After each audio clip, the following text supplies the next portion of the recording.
You have a phone full of contacts, a WhatsApp group for every occasion, a social media profile that makes your life look full.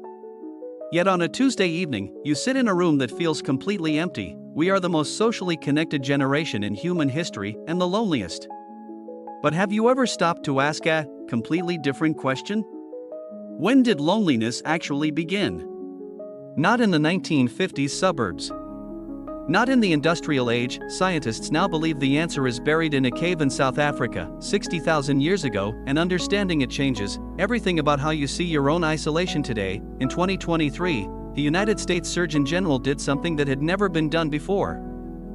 He issued a formal public health advisory, not about a virus, not about cancer, about loneliness.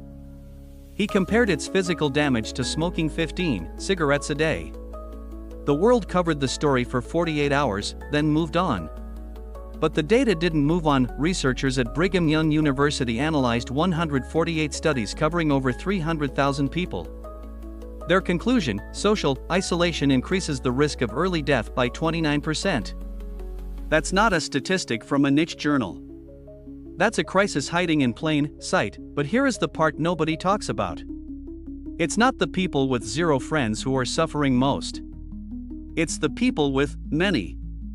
A 2021 survey found that 61% of Americans reported feeling lonely, including people who described themselves as socially active.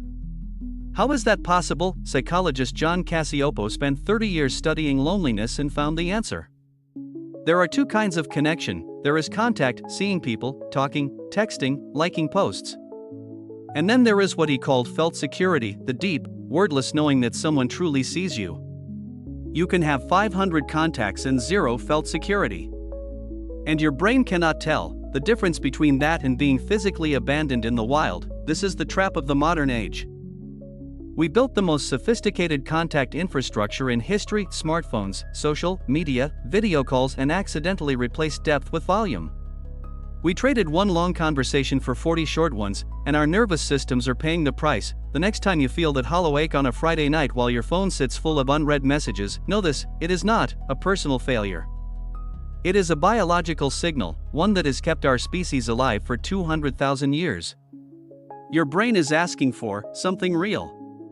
The question is whether you're willing to stop reaching for the substitute. If this video made you feel something, subscribe. Because this channel exists for one reason: to witness what nobody else is saying out loud.